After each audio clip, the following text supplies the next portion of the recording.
getting the bike is awesome. Kawasaki's so fast, and I just got to thank my dad and Ron at Two Wheel for doing everything for me. I appreciate it.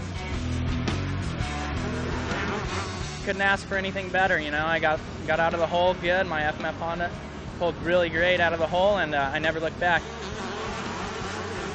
Well, first off, I just like everybody to know, you know, I don't even like to ride like that, and I didn't want to hit him. It's just that track was really slick, and I was coming around the inside, and I was on it wanting to pass him, and you know, it was either slide out and wreck or just leave it on and drift all the way out.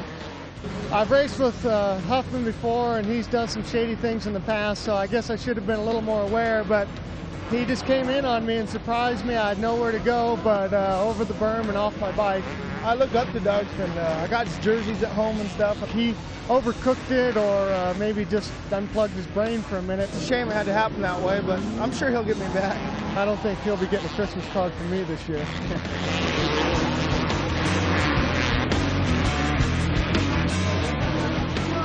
Well, the 125 West is shaping up as we can see it right here. Lange and Hamlin tied with 47 points. Then a logjam with Rickard, Upton, and Hagseth. Stevenson and Olzansky are picking up the pace, but let's not forget about Tiger Lacey on the Suzuki.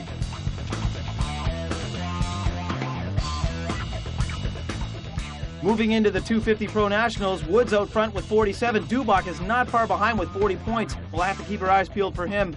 We also have Lange, Hagseth, and DeHaan up in the mix.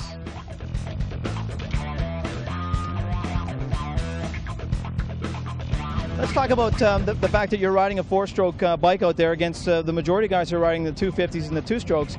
Is that any advantage to you? Because I think that people don't realize the difference between those two styles of bikes. Well, it has its good points and its bad points. You just kind of have to get through the bad spots on certain tracks, and then it's got traction, it's got power, it's got, you know, lots of things that are over and above a 250. So, you know, if you got the right discipline and you can just bear through some of the downside of riding a four-stroke, it'll certainly, you know, pull you to the win if you're ready for it. Okay, Tiger, there's not too many viewers in Canada that know who number 211 is on the Suzuki. Give us a little insight to Tiger and where you're from and what you're all about. I'm from Wolf Creek, Oregon, and I just turned pro about 5 months ago, and I'm just pretty much riding the series just to gain as much experience as I can. Yeah, I'm running both classes, and whatever bike I'm riding doesn't really matter. I like them both. And like I said, just trying to gain as much experience as I can. Riders are on the line. First 125 here in Calgary, Ross.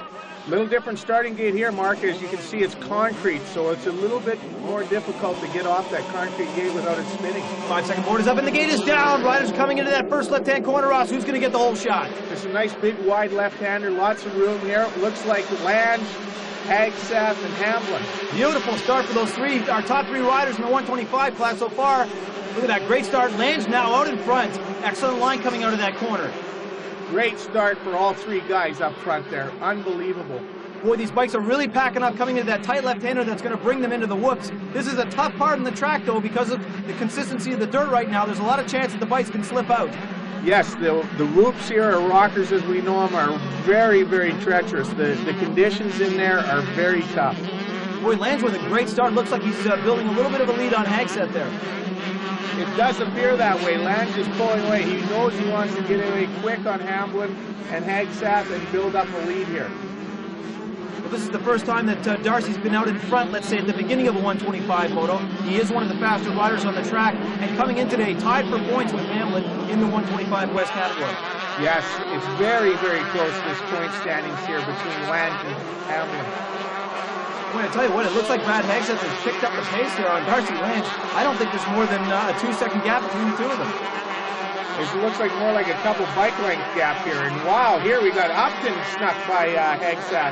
Okay, so right now a pair of Kawasaki's, a Yamaha, and a Honda in the top four. Unbelievable how this track is dried out, considering yesterday it was just a mud bog. Ross, as those riders were going through there, I did not see Sean Hamlin. He might have gone down in that back hole. It appears Hamlin has gone down. It looks like he went down in the back section. Got a pair of Kawasaki's right now, Lange and Upton battling for first place. And right behind them, I think, there he is, number 225, Brad Hagseth. We're here with Tom Chandler, the mechanic for Brad Hagseth of the Pacific Yamaha Motocross Racing Team. Tom, Brad's in third right now. He's getting some heavy pressure from Lance Ricard. Do you think he can hold him off? I think so. We didn't get enough track time as much as we wanted anyway. I just got to keep him focused forward, push hard, got to keep him loose and keep him breathing.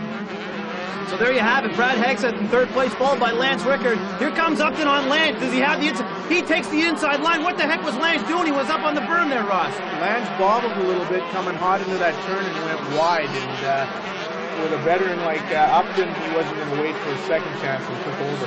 And with that, we have Upton out in front of Lance. But here we are back with Hagseth and Rickard as they get into the middle of the whoops. Look at Rickard go through those whoops, Ross. He's attacking them, coming down into that bottom bowl straight. Oh, great jump from Rickard, makes the pass going down into the bowl.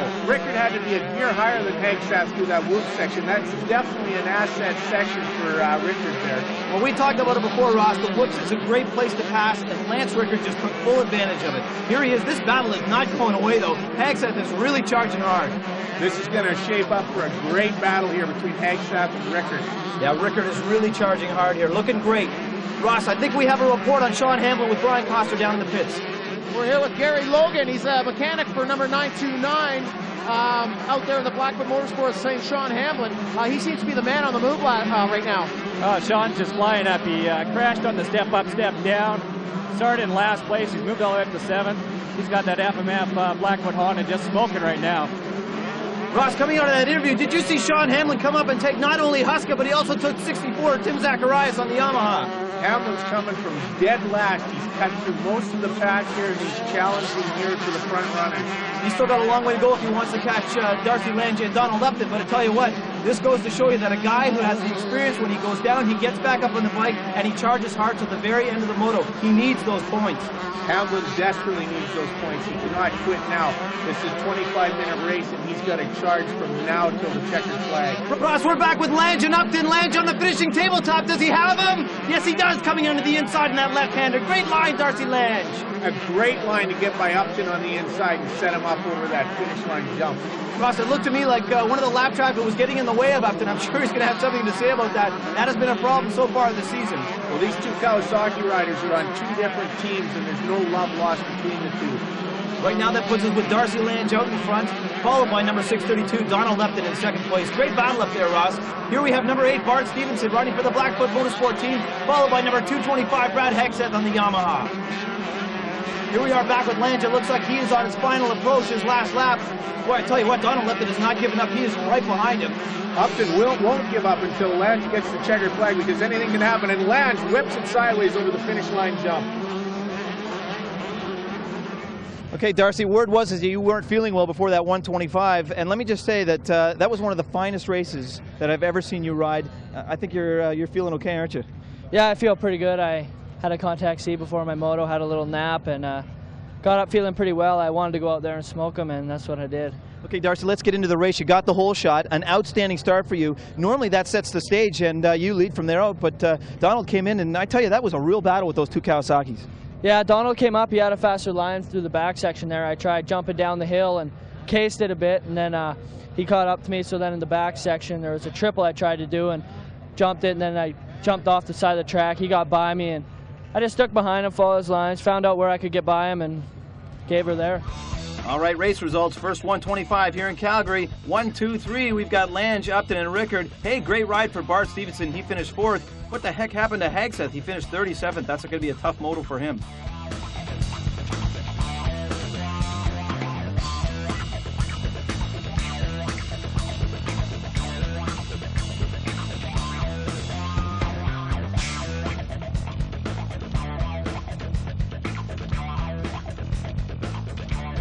I was leading it until we got into some lappers, and some lappers about took me out 3 times, and I don't know, next thing you know, Darcy got by me, and I was fighting for second then.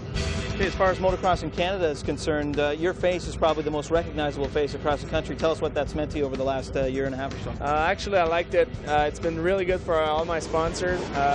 It's fun to have some outside sponsor like that and companies to be involved in the sport. I think it raises to another level. To motocross race-hungry fans, check out www.cmrcracing.com for up-to-the-minute results. First 250 moto was on the line. Paul Kingsley, our head referee, has the 30-second board up, waiting for him to flip the 5, and there he goes. Riders will prepare, throttles pinned. Getting ready for that gate to cut, Ross. Look at the day we got out here. This is outstanding. And the gate is down. Ross, they're coming into that first corner. Who's going to get that hole shot? Incredible. It's Dubac on that YZ426 4-stroke. Does that thing hook up? It hooks up way better than the 2-stroke 250s off that concrete starting pad as we saw there. A 6-bike hole shot. Well, he really has it dialed in, there's no question. And we've seen some great starts from him so far, so that bike is definitely working in this 250 2-stroke class. A combination of Dubac and that bike equals great starts. Here we have Dubac going through the whoops. Let's see how he handles it. Great body positioning, excellent line for Doug Dubac. We'll have to check out who's behind him to see how much of a lead he's built up on the second place bike. It appears to be a Honda motorcycle in second place, but we can't quite get a peg on the number yet to find out who it is. Well, Doug Dubac doesn't have the lead he thought. Look at that, it's number 20, it's Lance Rickard. Oh, great start for Lance. Wow, has Rickard ever closed the gap? Dubac actually had a nice lead going, but Rickard's on the gas on his home track. Okay, here we have another big bundle of bikes in here. We've got number 2, that's Doug DeHaan. We've got number 23, Josh Woods. And it looks like Lemaster's out there. Here comes Blair Morgan. Morgan on the gas through the whoops in an unconventional line, making the pass on Lemaster. Unbelievable. Ross, how about this battle between DeHaan and Woods? Is this not reminiscent of our last race in the Nanaimo where those guys went tooth and nail? It sure is here. Woods, DeHaan, they certainly have the ability to put on a good show here, and they certainly are. I'm surprised that the riders haven't thinned out a little bit more, Ross, on this track. Well, with the weather conditions the way they were yesterday, it's really shaped up to be almost a one-line track in the way that everything's been groomed here. And the muddy conditions yesterday have allowed the track to have one good groove. And I've heard the riders' complaints in the pits that it is a little hard to pass on. Well, with a look here at number 2, Doug DeHaan, this is a track that he practices on quite frequently right now. He seems to be picking some really solid lines. He's picking some great lines out there, and Woods is not letting him get away. He's attacking and keeping him close in sight. I'm really surprised that the number of jumps and the number of whoop sections in this track, it's a very dynamic track. It's very dynamic, and when the conditions are right, it's perfect technical track here. I saw in the back there, we have Morgan even closing in on Woods to make this a great battle shaping up. Well, we won't be surprised to see these 3 riders going at it head-to-head in every single race this season. I mean, these are 3 of the top riders so far on the series. DeHaan looks nice and loose out here. He looks comfortable. I talked to him in between Nanaimo and Calgary. He was at the point that he felt he rode maybe a little tight, maybe a little nervous at that first round in Nanaimo, but he looks real good here. Well, picking a great line and riding a consistent race, even though you're not in first place, but you're battling and holding a spot there. The person that's ahead of Doug DeHaan is a long way away, so he can ride in control right now. He sure can, but he's got a lot of pressure. He's got Woods and Morgan knocking on the back door, and he knows they're there. And you just saw Woods just about snuck by him there, so he's got a lot of pressure, but he's a little cooler today, I think, and a lot less nervous. Well, Doug DeHaan certainly working on his defense, riding a very offensive race himself. Let's go down to the pits with Brian Coster. We're down here with Jesse Wilson, Chuck Mesley's mechanic. Jesse, Chuck got at a half-decent start, but he's really carved his way up. He's currently in 6th. You think he can get another position? I think he can. He's catching up to 5th right now. He's been riding really good lately. All we got to do is keep him riding smooth, keep him on his bike, maybe not let him get too excited, and I think he should be able to do it. He's in pretty good shape this year. Right on. Thanks a lot, Jesse. We'll hope this builds his confidence. Back to you guys. Ross back with a great battle between Mesley and Lange. Oh, Lange just took that inside line again. He likes that spot, Ross. Lange coming again from a mid-pack start is very aggressive, and he attacks and makes his moves, and when he makes them stick. I don't think that Chuck Mesley had the race weekend he wanted in Nanaimo, but he certainly looks strong out there now. Mesley looks really strong. He's riding really well this year. He's top 10. He's attacking. Darcy Lange coming into the bottom of the bowl. Excellent line for Darcy. That's a really nice corner up there, Ross. Lange is very smooth and fluid. His cornering speed is very, very good. That's an asset for Lange. Here we are back with Josh Woods. It looks like Woods, he might have made the pass. No, he has not made the pass on Doug DeHaan yet, and Morgan has tightened up on Woods considerably.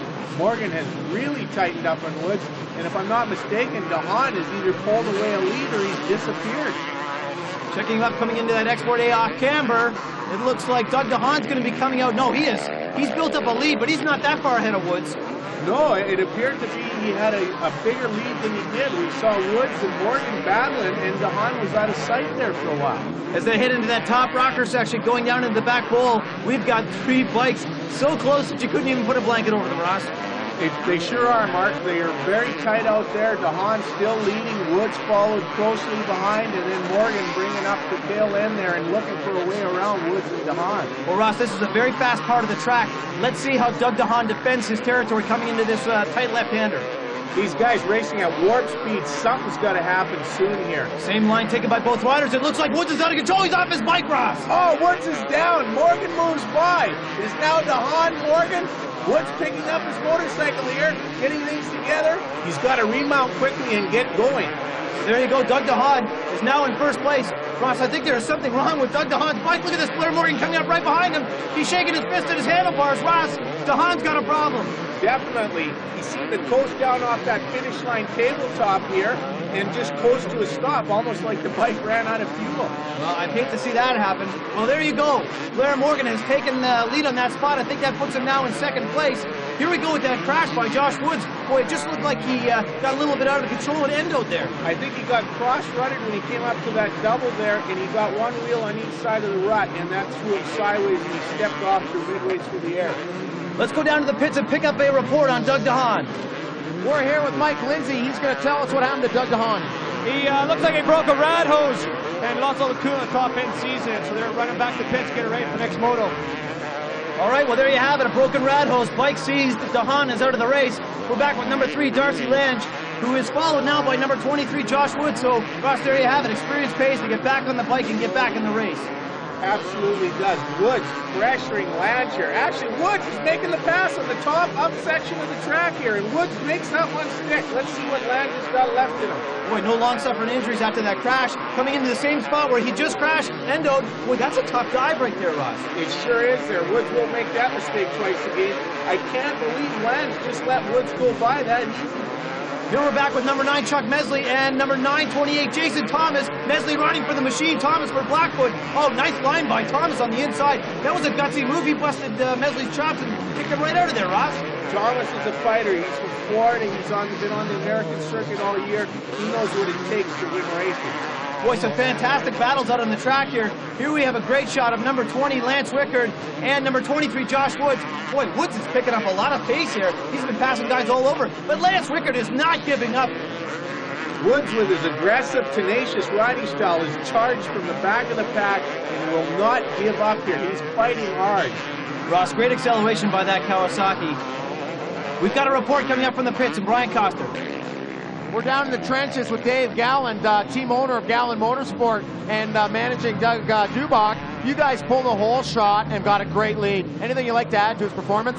Well, I think Al Olson, you know, obviously being a vet champion from before, and obviously with Doug, working with Doug, you know, he brings a lot of confidence to Doug and the machine, and he's doing a great job at making sure that Yamaha White Brothers Gallo Motorsport machine delivers. Oh, Ross, Josh Woods just waited. He just ended coming into that tight left-hander. He ran into that rider in front of him and hit it, and he almost stalled. It looks like he jammed his wrist. He had it off the bar and was wiggling it a little bit. I wonder if that was the same wrist he hurt when he dumped his bike earlier on. It possibly could have been, because as he ran into the back of him, it didn't appear that he hit that hard, but he just went over the bars there, and when he got up, was shaking his hand a little bit, twisting his wrist. Well, we'll see if number 3, Darcy Lange, can pick up any ground on number 23, Josh Woods. That one he lost earlier on in the race as he hits into that expert A off camera. Ross, here we go with Hagseth and Thomas. Look at this battle. This is going to be a great battle shaping up here between that Blackfoot Motorsport Thomas on the Honda and, of course, Pacific Yamaha's Hagseth. Boy, Hagseth is coming on strong. He's a great rider up from the States. He certainly is. He's from the Washington area. Works real hard, young kid. Oh, and Thomas snuck by, I think. Yes, he did on that downhill jump there. Hagseth fighting back, though. Boy, we've seen a couple of really good passes on that downhill jump, Ross. We sure have it. Thomas has got his hands full with Hagseth. Hagseth is not a quitter, and he'll keep fighting until he can try and get back by. Well, there you have it, Ross. A pair of Americans battling it out on Canadian soil. What a battle. Here we have number 118, Dubach, on that Yamaha FedEx Pro Circuit machine. Looks like he's getting ready to lap number 8, Bart Stevenson from Blackfoot Honda there, Ross. Well, Dubak's been setting an awesome pace here. He got the whole shot, and he's running hard. Stevenson got buried a little bit on the start, and it's a tough track.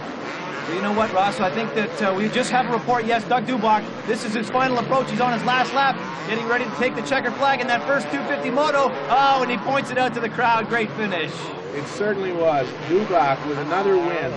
Well, they say that getting the whole shot is the most important part of the race, and I think Doug Dubak proved that today. He got the whole shot in the first 250 race. Doug, that was a fantastic start. You led from start to finish. I think you have to be happy with your performance today. Yeah, my Gowan Motorsports FedEx Yamaha just ripped me out there to that whole shot and made it easy for me. You know, I got to a quick lead, and so I could settle down and kind of ride my own race. Lappers were a little bit of trouble, but you know, I got through them, stayed alive, and was able to get to the checkers first. Finishing second in the first 250 moto of the afternoon, the #1 plated rider, Blair Morgan. Blair, you didn't necessarily get the start that you wanted, but I think you rode a very comfortable race. You kind of hung back, you waited for Woods to go down, and then second place was all yours. Yeah, I was stuck behind Woods there quite a bit. He was roosting me a lot, and then he ended up going down, and I just missed his bike in the back there. I just jumped over it, and then coming around the next corner, Doug had a problem with his bike, so you know, it had me second place, but you know, Dubak had a pretty good lead there, and you know, I was trying to catch up. Lappers were a little bit of a factor, but other than that, I felt pretty good. Wow, no surprise, winning that first 250 Pro Moto, Doug Dubak out in front. Hey, Blair Morgan had a great ride. He finished second. Darcy Lange third, not too bad. Josh Woods fourth, surprise. All these guys we've seen before. And Jason Thomas rounding out the top 5.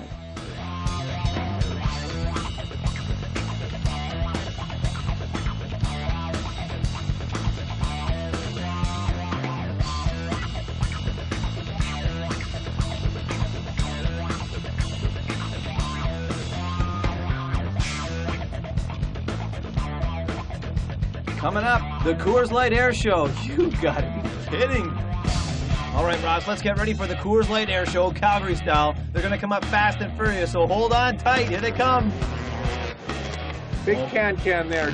Big air also. Beautiful can. Let's see what this one is. Oh, nice little one-handed seat grab. Very nice extension, Ross. Huge air on these jumps. I can't believe how high these guys get. Wow, double-handed seat grab there. That was on the KTM. Beautiful jump.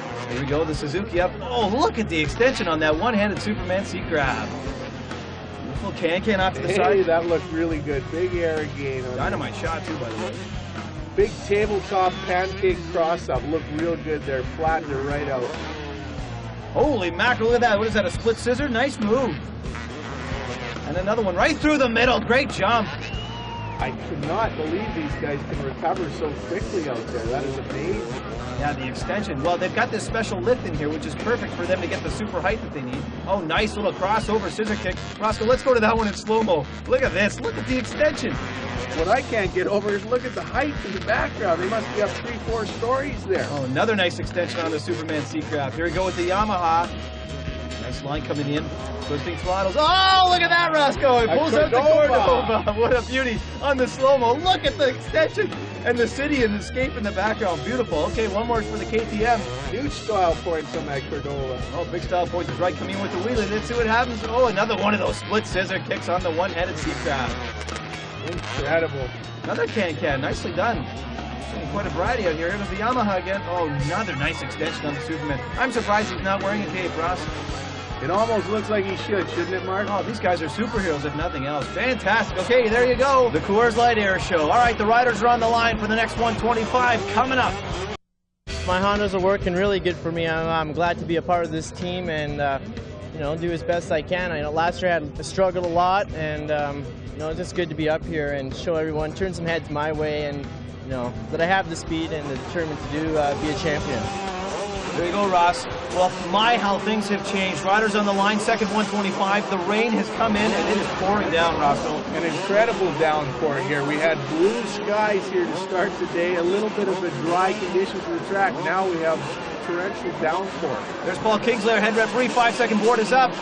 Getting ready for the gate to drop, and the gate is down. Here they go, Ross, coming into that first corner. Who's going to get that hole shot in this downpour? Looks like Lange here. Lange, Hamlin sideways around that corner, pushing Lange out. Hegseth with the whole shot here. Ross, looks like number 20, Lance Rickard's in the mix, and number 64, Tim Zacharias on the Yamaha. We've got a report from Brian Costner down on trackside. We're trackside with Bill McLean, team boss for Pacific Yamaha. Your rider, Brad Hegseth, has just pulled a marvelous hole shot. It looks like he's got a real solid lead. Would you like to add a comment to that? Well, he was pretty, first moto, we had a bad one last lap, and the pin fell on the carburetor, and it was disappointing for him, so he wants to come back and show everybody that he can run up front. The weather conditions, they're starting to deteriorate, so as long as you keep the rubber side down, we've got a shot at this one. Well, there you have it, Ross. Brian Hegseth out in front, got the hole shot and a great start. I think that's what he needed. Rickard followed closely behind in second place here. He's looking real strong, too. But out of the corner right there, number 929, Sean Hamlin. How about that, Sean Hamlin? He's like a bullet. He's just tearing it up. And I thought I saw Darcy Lange in the mix as well. Hamlin's on the gas here. He's looking for a way around Rickard, and Rickard doesn't want to let it happen there. They're battling hard here for the lead. Ross, should I be surprised that I see the same 4 bikes in every 125 moto up in front? Well, they're all great starters, you know, and that's half the race there. It's from the starting gate to the first corner. If you can win that race, the second race is that much easier. Well, with the weather conditions changing, Ross, the track conditions also are going to change. What we saw earlier on as the track was starting to dry up, it's starting to get sloppy out there with this rain coming down. Look at it, it's pelting down. Not only is it coming down in buckets, but I see spotted sections of hail. This has got to be very distracting to the riders. Ross, I think I just saw a little bit of lightning. We're going to have to keep our eyes peeled. You know, CMRC President Mark Stalibras will stop a race because of lightning. Let's hope we get at least half of the race underway so that it will count. Understandably so. We've got to keep the safety of the riders intact here. Here we go with a great battle. We got Hamlin on the outside. Is he going to switch back to inside, square it off? Yes, he does. Oh, but Lance Rickard with some great acceleration. How about that, Lance Rickard? Rickard is on it hard here. Hamlin, knowing he's got to make up valuable points that he lost in the first moto with a 6th place finish. But this has got to be a real confidence booster for Lance Rickard, knowing that he can run up top here with the so-called big boys, the guys that, you know, the better names out there. There's no doubt in my mind, I know Rickard can run with the big boys. He's just got to get a little more confidence running up there. Look at that. Hamlin trying to slam the door on him a little bit. Talk about slamming the door, Ross. He ran him right into the hay bales. That's a pretty experienced move by blocking him off in that corner. Hamlin's now dealt with Rickard, and he's on his way after Hegseth. Let's go down trackside with Brian Costner. We're here with Gary Logan, Sean Hamlin's mechanic. Gary, Sean's out there in second place. He's putting some pressure on Brad. You think he can make quick work of him? Oh, I think it's going to be no time at all. He's going to go whipping past Brad. He's going to run away with this thing. That FMF Honda is working good. Well, there you go. Brad Hegseth's still out in front right now. Looks like he's got, geez, you know what? Hamlin is really closing in the gap on him. Here we're back with, oh my goodness, Darcy Lange just reeled in on Lance Rickard, and he's passing him going into that downhill. Great job by Darcy Lange. Boy, he came out of nowhere, Ross. Beautiful block pass by Lange. He ran Rickard up high on the berm, waited to make his pivot just to make Rickard hesitate a little bit, and then shot off. Boy, Ross, that lightning is really starting to happen out there. I will not be surprised if this race gets called. But let's see right now. Here we have number 929, Sean Hamlin. Has he made the pass? He has made the pass on Brad Hegseth. He's now in first place. Hamlin really on the gas here, coming from 4th place, moved all the way into 1st here. This is really good for him. Ross, we just saw the white flag up indicating the last lap. I think Mark Stalibras has called the race. But it looks like if we time this out, that they're actually going to be able to count this race. It certainly will. They're past the halfway point, and that dictates whether the race is complete race or they've got to restart this race at a later time. Wow, Ross, look at the conditions. It must be really slick out there. Sean Hamlin's going to have to be careful as he navigates his way here towards the finish line. He certainly will. Hegseth is only a matter of a few bike lengths behind him. With this rain and weather conditions and the way the track's shaping up, anything can happen. Here goes Sean Hamlin getting ready to take the checkered flag in the second 125. Oh, and he kicks it out. Gutsy performance from the young kid from California. Well, with the rain coming down, let's go to the race results from the second 125. Sean Hamlin takes the checkered flag. Right behind him, we had rider number 225. That's Brad Hegseth. Great finish. Darcy Lange gets a 3rd, and Lance Rickard picking up 4th spot.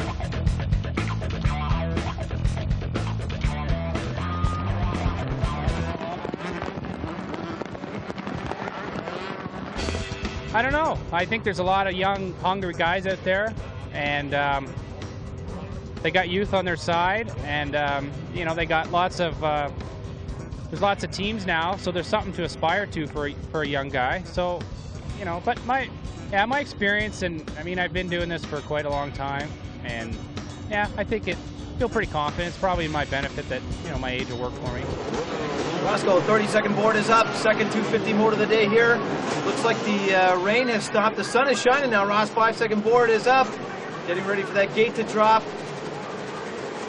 While Kingsley's walking out of the path, and the gate is down. Here we go with the second 250 motor, Ross. Let's see who gets that whole shot.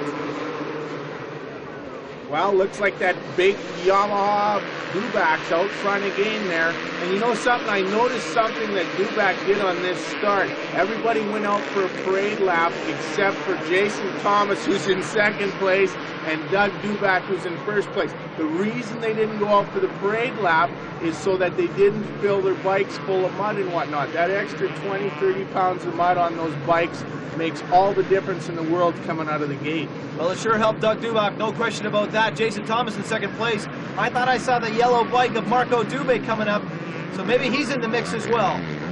Well, you see them rags hanging out of the back of the pants of Dubak. That's in the event that he makes a fall or a bit of mud gets on his goggles that he can't relieve with the tear-off. He'll pull a clean rag out and wipe his goggles or his handle grips if he falls, and then he'll just toss it away and disregard it. Well, there you go, Ross. Great tip. There is the yellow bike, number 18. Marco Dubé's in third place, so great start for him. We haven't seen him in the top 5 yet this season. Finally, a great start for Marco, and he deserves this. He's come off a tough season last year. The first round out in Nanaimo, he had a little bit of problem here. Finally, a good start for Marco, and his starts have been really hurting Marco in this year's racing. Well, we know that Marco Dubé's a good mud rider. I'm not sure about Jason Thomas, so we're going to see how this battle takes care of itself. Looks like Marco's choosing a different line, though. He doesn't want to go in tight. He goes up high on that corner to carry his corner speed, and that keeps his momentum up when his bike's this heavy in the mud. Look at the pass he just made on Thomas in the whoops. We're trackside with Andy White, Marco Dubé's mechanic from ProTech. Andy, Marco's in second. He looks really strong. How is he as a mud rider? He's an excellent mud rider. He needed this break. There we go. He needed this break to get a good start and ride with the boys out in front. He had some bad luck earlier today. Started off about 8th, third turn, fell down 24, 25, worked his way up to 8, 9. But this is a good break. We're going top 2. We're going to follow Dubak and hopefully score a win. Thanks very much, Brian. Well, there you have it. Marco Dubé has got the break he needed. He made the pass on Jason Thomas in the whoops, and now he's in second place. Look at this, Roscoe. The sun is coming out. This track will dry up quickly. Unbelievable. Well, here we have Morgan down just in front of the mechanics area on his Blackfoot Motorsport Honda here. Morgan kind of slow to remount here, favoring what looks to be his left hand, and he's coming off the track shaking his head. His goggles are off. He is done for the day. Ross, what a disaster for the Blackfoot team. That's twice in 2 weeks that Blair Morgan has had a problem in the second 250. And if you think about Doug DeHaan in the first 250 today, that's a disaster. How about Rickard here? And followed closely by Pomeroy on his two-wheel motorsport Kawasaki. Well, we talked about Chris Pomeroy earlier on and about the fact that he's an experienced rider. I think he's the kind of guy that will do well in the mud today. We're here with Mike Lindsay, Blair Morgan's mechanic. Mike, can you tell us what happened? Yeah, it looks like the got crash washed out here in this corner. It's so greasy out there. He went down. It looks like the lever got pinched between his finger and the grip. So he doesn't know if it's broken, but they're going to check it out right now. So, well, there you have it. Blair Morgan out with a bashed finger. Back to you guys. Boy, Ross, that Brian Coster, he is right on top of the action. We're back with Chris Pomeroy. It looks like he's duking it out with number 3, Darcy Lange, a pair of Kawasaki's, Ross. A pair of Kawasaki's, and then again on different teams, so there's no love lost again here between these two guys, and they're going for it. Pomeroy with way more experience than Lange. Lange full of a lot of vinegar here and ready to go. Well, look at that pass. Boy, I tell you what, is this not the spot on the track that Darcy Lange likes to pass? He sure does. He likes to take big air. He's fearless on the jumps, and he really does excel there. Back with the number 9 Honda, Chuck Mesley riding for the machine. Looks like he's got number 6, Brett DeVries dialed in, but no DeVries, some great acceleration coming into the whoops, Ross. Oh, excellent. DeVries is a big, strong kid from Washington State. Very powerful individual. He can handle that bike, no problems out there. And here we have Mesley on that Machine Racing Honda and Pomeroy on that two-wheel Pro Action Kawasaki are battling through the whoops and off the jump. A couple of experienced riders right here. Mesley's been in the circuit now for a couple of years, and he's making his ranks into the top 10 and riding really strong right now. They're both Ontario riders. They've raced plenty against each other. They know each other's habits, forms, and weak spots, so they'll be looking for them out here on the track. I have to admit, Ross, over the last couple of years, I have to admire the way that Chris Pomeroy rides. Elbows out. He's got a very smooth, fluid style. There's no doubt about it. Pomeroy's always been one of the most stylish, if not the most stylish rider on the circuit by far. Ross, I'm very impressed with the battles we have seen so far today. They're just, every bike that's been battling out there has been just neck and neck. It sure has been. Here we got Dubak on that nice, clean Yamaha 426 pulling away from the pack. Here's a little collision here between Rickard and Mesley here. Something must have went awry there. Well, you know what, Ross? When we have a look at number 118, Doug Dubak, there's no mud on him. That's what happens when you're up front. You don't have to worry about that, Bruce. Absolutely. That crafty veteran, by not taking that parade lap, he got the whole shot with that very light bike of his. And look at his number plates. They're not even scathed or dirty. He has a lot less mud on his bike than anybody else out on the track for sure. He's already coming up and lapping number 12, Justin Huska. I tell you what, with the sun coming out, that's really changing the dynamic of this track. Ross, we're back with that battle between Thomas and Dubé, the CRS team safety rider. It looks like Thomas has taken over second place. We see Dubé carrying that corner high so he can keep his momentum up as he enters the whoops. He's got a little more momentum than Thomas does, and he actually carries his speed through the whoops a little bit more, but then again Thomas pulls away in the back section of the track. Well, Ross, here we go again. It's DeHaan and Woods. These two have been battling all day and all season so far, but we've got DeHaan out in front right now, but Woods is not far behind. Woods is really battling hard here with DeHaan. These guys have been battling this whole series long here. It seems every moto these two guys get hooked up. They must be getting tired of looking at each other out there by now. Well, there's no question about that, but you know, every single point that you gain in this national series is valuable, so they have to battle for position time and time again. You're right, Mark. I've seen series that's 18 races long go down to the last moto, to the last point. Every point counts, Mark. Well, right now DeHaan is out in front, but Woods seems to have a real charge on him. Here they come up on the uphill side by side. Josh Woods takes the lead. You see Woods look over as he passed DeHaan. He says, hey baby, I'm going out front here and I'm going to take this one and make it stick. But look at DeHaan, is tenacious. He is not giving up side by side, but Woods is pulling ahead a little bit. Oh, I tell you what, Josh Woods is riding a marvelous race. After that crash in the first 250, he really has come back strong.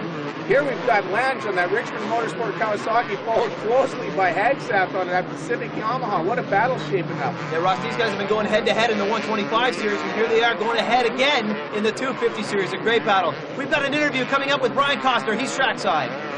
We've got Alan Olson here, Doug Dubak's mechanic. Al, you've got 2 hole shots today. How do you feel about the race, and what do you think the chances of that Yamaha staying together are? I think it'll stay together pretty good. It's been pretty reliable.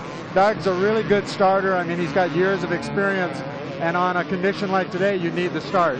Well, there you go. You heard it from Al Olson. Doug Dubak out in front, getting ready to take the checkered flag on his last lap here at the Blackbuck Moto Park in Calgary. And there he goes, Doug Dubak, winner overall in the 250 today here in Calgary. Oh man, we're down here with Doug Dubak just seconds after a double. Yeah, all right, baby, a double hole shot, double victory. Man, do you think that 4-stroke did it for you, or was it just your experience and your talent? Well, you know, I think it was a little of both. You know, a lot of guys took that parade lap. I chose not to.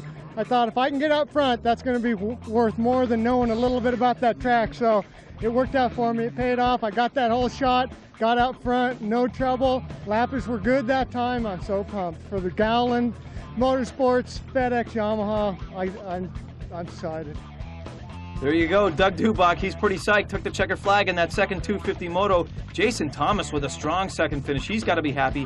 How about Marco Dubé? Finally getting a break, finishing third. Brad Hagsath closing out the top 5.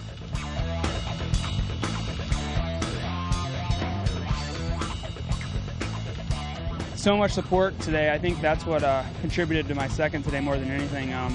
The guys in the mechanics area were just cheering me on, and got back around Marco and said, you know, I'm going to chase Dubak. I made up a little bit of time, but I think he was just cruising anyway. So I'm totally happy with second place overall. First would have been nice, but this is my first Canadian race ever, so I'm pretty How happy. important is the confidence of gaining a 3rd place here for you for the rest of the season? It's pretty important, you know, because the first 3 moto I did was pretty bad, you know, like 9, 8, 6. it's very important because last year I hurt myself in the first moto of the year, and I was like out for the year, and that's pretty important, Well, after 2 rounds in the 125 West, it looks like Darcy Lange has a slim point lead on Sean Hamblin, but don't count Hamblin out. He's going to be back. Also in the mix, we have Lance Rickard, Donald Upton, and Brad Hagseth. Moving to the 250 Nationals, no surprise there. Doug Dubach with the clean sweep here in Calgary, followed closely behind by Josh Woods, Darcy Lange, and Brad Hagseth.